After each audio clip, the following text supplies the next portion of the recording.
तो प्यारे बच्चों, लास्ट का आपने 2 क्लास ट्रिग्नोमेट्री का देखा होगा, 3 क्लास। और आज के क्लास में मैं थ्योरी नहीं बल्कि प्रॉब्लम लेके आया हूँ और आपको मैं ट्रिक बताऊंगा कि कैसे हम लोग ट्रिग्नोमेट्रिक प्रॉब्लम को सॉल्व करेंगे। स्पेशली ये क्लास 10th क्लास के लिए है।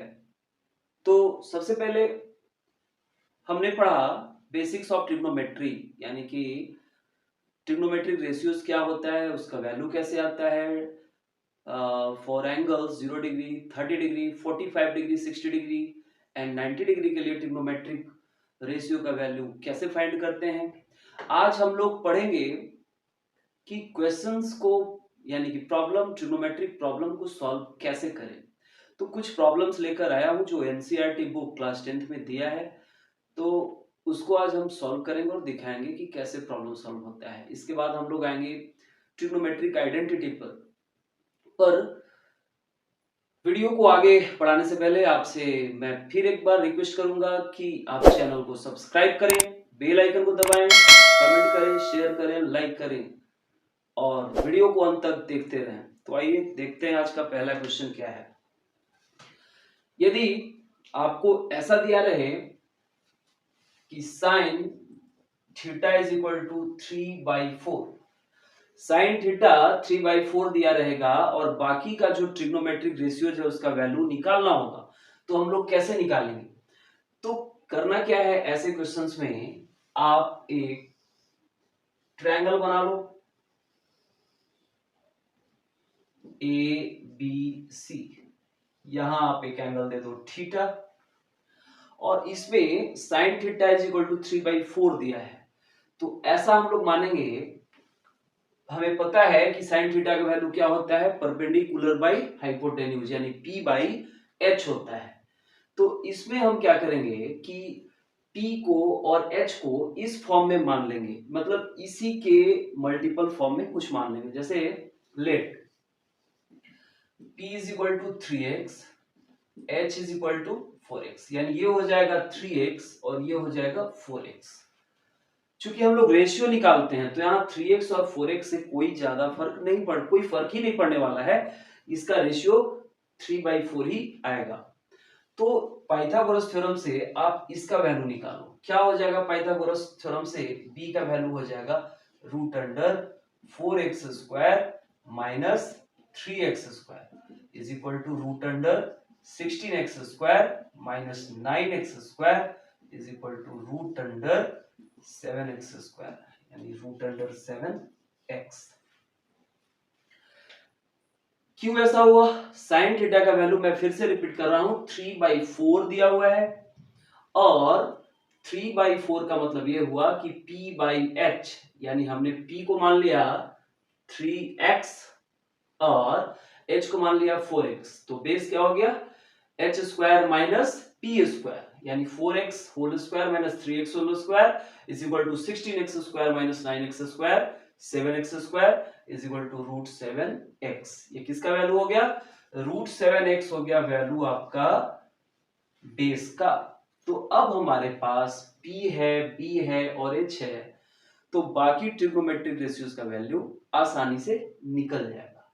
कैसे निकलेगा, जैसे cos theta is equal to क्या हो गया B/H, B का वैल्यू हमारे पास है √7x और H का वैल्यू हमारे पास है 4x, कैंसिल हो गया √7/4।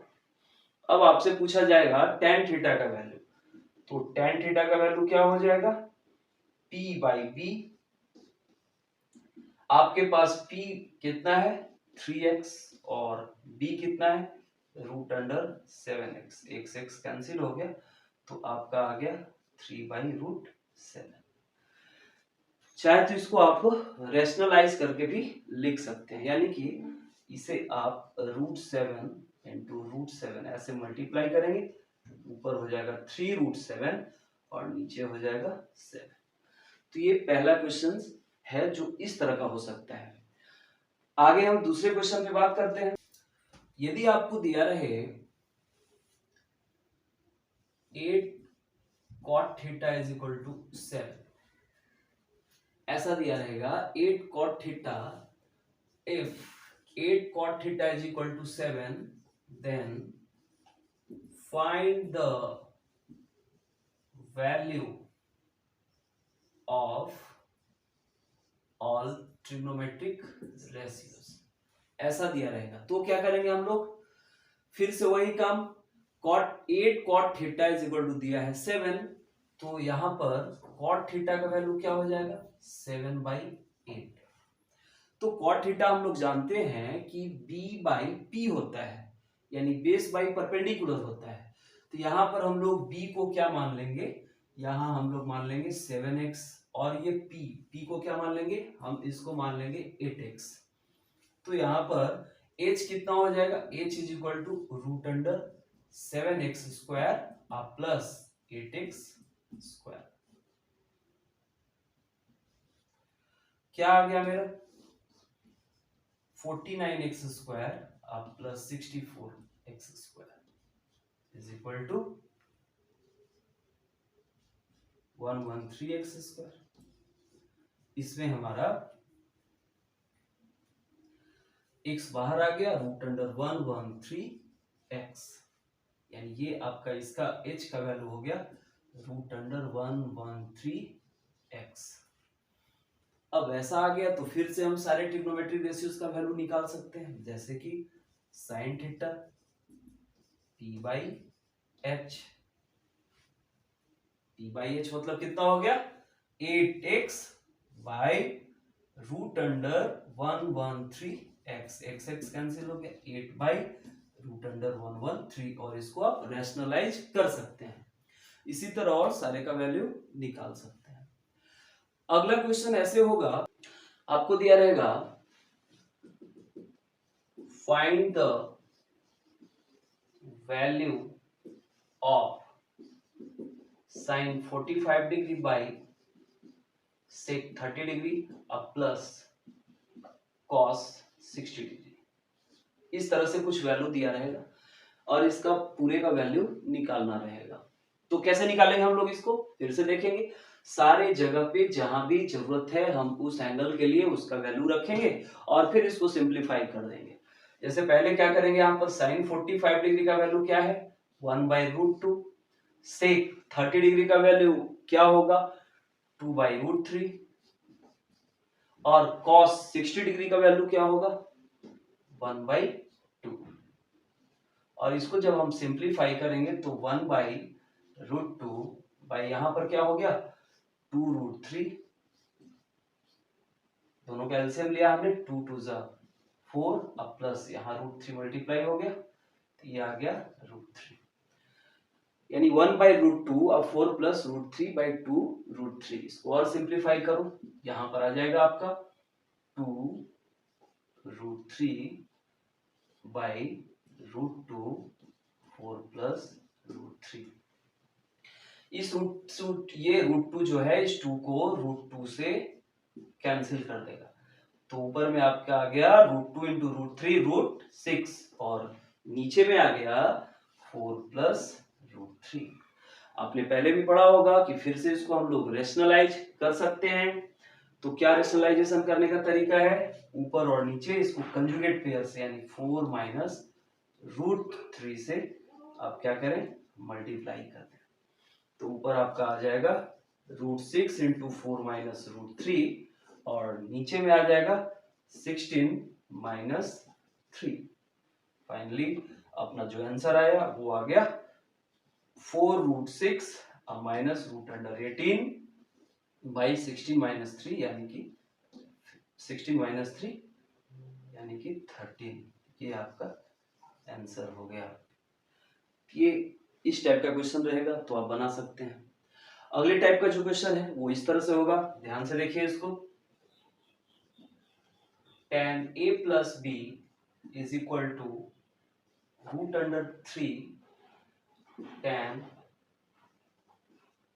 a minus b is equal to 1/√3, then find the value of a and b। इस तरह का यदि क्वेश्चन रहे तो हम लोग कैसे निकालेंगे।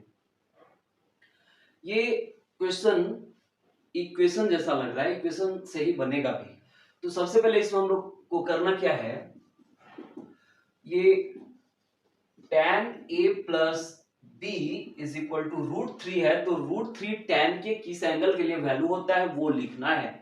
मैं फिर से एक बार बता रहा हूं, tan a plus b is equal to √3 है, तो √3 tan के किस एंगल के लिए वैल्यू होता है, तो tan 60 डिग्री का वैल्यू होता है। तो हम यहां पर क्या लिखेंगे, tan 60 डिग्री। तो tan a plus b is equal to tan 60 degree, इसका मतलब ये हुआ कि a plus b is equal to 60 degree, ये हो गया इक्वेशन नंबर 1।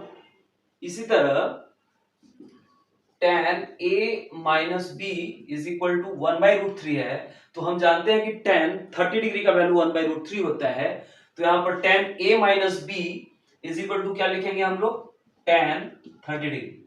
यानी ये क्या इंप्लाई करता है, a minus b is equal to 30 degree, equation number 2।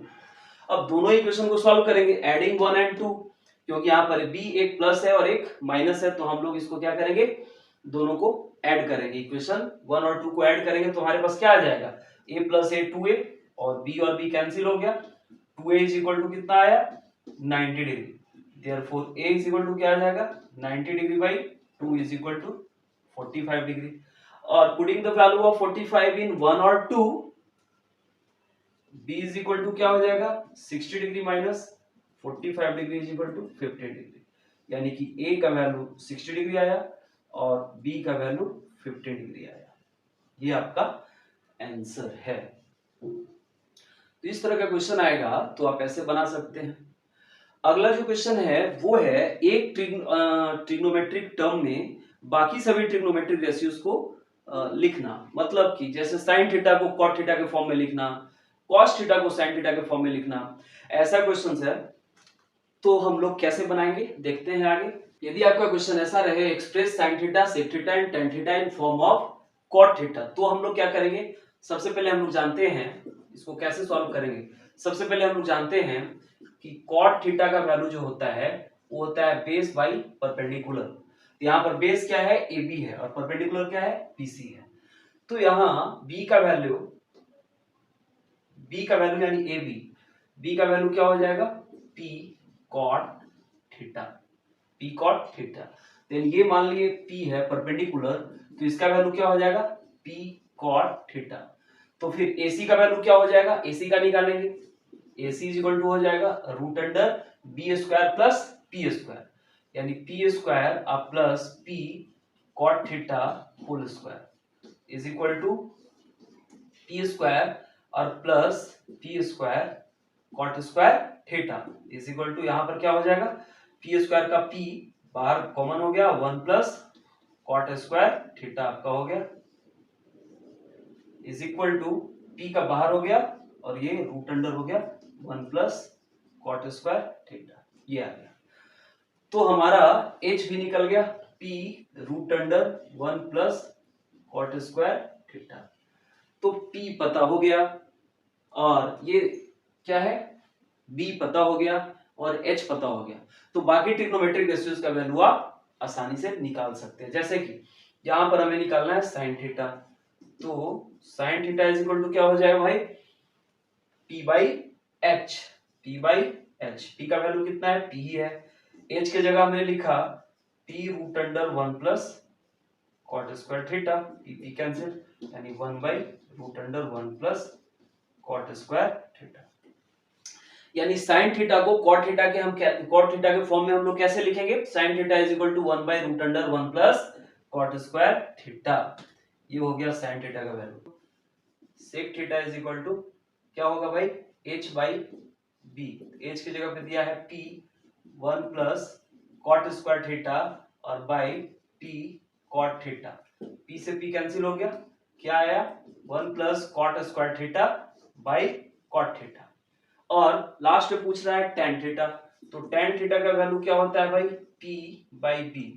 p का वैल्यू p ही रखेंगे और b के जगह पे हम लोग p cot थीटा रखेंगे, p कैंसिल हो गया, 1 बाई cot थीटा हो गया।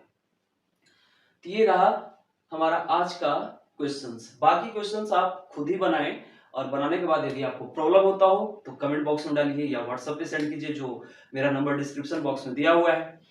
यहाँ पर एक चीज ध्यान देने वाली बात है, आप लोग सभी ध्यान से सुने। यदि आप 0 डिग्री लिखते हैं तो इसको हम लोग दो तरह से मेजरमेंट करते हैं। एक को बोलते हैं डिग्री में मेजरमेंट और दूसरे को बोलते हैं हम लोग रेडियन या सर्कुलर मेजरमेंट। तो इस केस में हम लोग 0 डिग्री है तो 0 रेडियन भी बोल सकते हैं, या फिर यदि हम बात करें 30 डिग्री की तो 30 डिग्री को हम लोग को ऐसे बोलना होता है कि ये पाई इज इक्वल टू हो जाता है 180 डिग्री। तो इसको हम लोग लिखेंगे पाई बाई 6। यदि 60 डिग्री की बात करें तो हम लोग इसको लिखेंगे पाई बाई 3। 45 डिग्री की बात करें तो हम लोग लिखेंगे इसको पाई बाई 4। और 90 डिग्री की बात करें तो हम लोग लिखेंगे पाई बाई 2। तो ऐसा भी लिखा हो सकता है। दूसरी बात कि कभी भी आप साइन स्क्वायर थीटा ऐसा लिखा हो तो इसको ऐसा मत समझ लेना कि साइन थीटा स्क्वायर, कभी नहीं, कभी ऐसा नहीं होगा। हाँ, यदि आपका साइन थीटा का होल स्क्वायर दिया है तो इसको हम समझेंगे कि साइन स्क्वायर थीटा है, ये ऐसा लिख सकते हैं। जैसे कि साइन 30 डिग्री का वैल्यू जो भी हो इसका स्क्वायर है तो इसको हम लोग साइन स्क्वायर 30 डिग्री में लिख सकते हैं, और जो इसका वैल्यू आएगा साइन 30 डिग्री इक्वल टू 1/2 होता है तो इसको लिखेंगे 1/2 का स्क्वायर यानी 1/4। तो आज का क्लास मेरा सिर्फ कुछ प्रॉब्लम्स पर था जो कि मैंने बताया, और इसी तरह से आप इस चैप्टर को सॉल्व करें। अगला जो मेरा क्लास होगा वो ट्रिग्नोमेट्रिकल आइडेंटिटी पर होगा, जो कि इस ट्रिग्नोमेट्रिक रेशियोज में सबसे टफ माना जाता है, या बहुत सारे बच्चे को प्रॉब्लम भी आती है कि कैसे प्रूफ करें। तो उसके लिए हम लोग ट्रिक देंगे। मेरा वीडियो देखते रहिए। एक बार फिर मैं कह रहा हूं, चैनल को सब्सक्राइब करिए, बेल आइकन को दबाइए, लाइक कीजिए, शेयर कीजिए और कमेंट भी कीजिए। धन्यवाद।